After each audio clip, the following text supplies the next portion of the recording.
it's a continuing theme with Tottenham this season. In fact, it's never happened with a Jose Mourinho side in the past that they have conceded so many points after taking the lead. You take a look at this stat, and that's even before the season's end. Speaking about it, Mourinho said, "We have a problem with holding on to leads. Yes, I'm not ready to go deeper into it with you because every time I try to go a little bit deeper, there is always a reaction. So it's better I stay in this position and I don't give anything more than this." So what's the psyche, Stevie? Is it Spurs take the lead and then think, God, we can't concede, and everything kind of gets too much for them? Well, when they take the lead, and then clearly he has spoken to them and said, look, when we get ahead, we just sit and we break. That's all very well if you can actually sit and defend a lead, but they clearly can't do that. Why can't they do that? Well, because the personnel clearly are not capable of doing it. Right. Because they've got 18 times they've had a lead and lost it. That tells you that what they're doing is not working. So why is he staying with that? You know, you can either replace players, put a defender on, take somebody, an attack-minded player off. You can change the formation. You can go and do what your West Broms and everybody does and sticks 3 centre-backs and 2 wide guys and you end up with 5-4. You can do all kinds of different things, but he actually leaves it and tells them to keep doing the same thing when they clearly can't do it. That's got to be down to the coach, surely. Don, what's the point of Mourinho if he can't even keep leads anymore?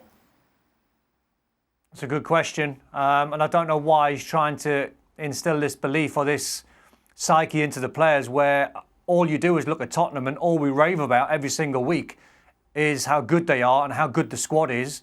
And if managers across the league wanted some of the Tottenham players, they are top-end players, so why not try and accept the fact that you might give up a goal in a game? It's not ideal, but you could beat teams 2-3, 4-1.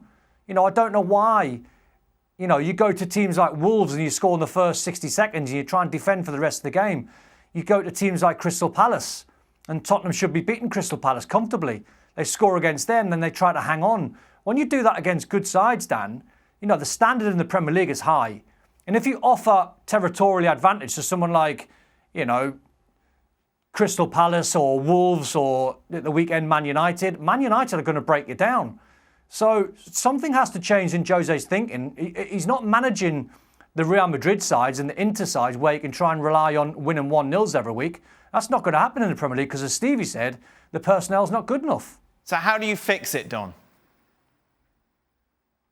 One or two ways. You give Jose a lot of money and you tell him to buy defenders who can actually defend, or you change the manager. I think it's pretty simple. It's one of the two. Which way, if you're Daniel Levy and the owners, do you want to go? Frank?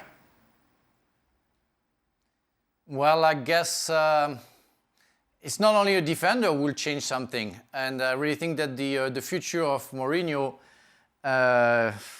is maybe away from Spurs very soon.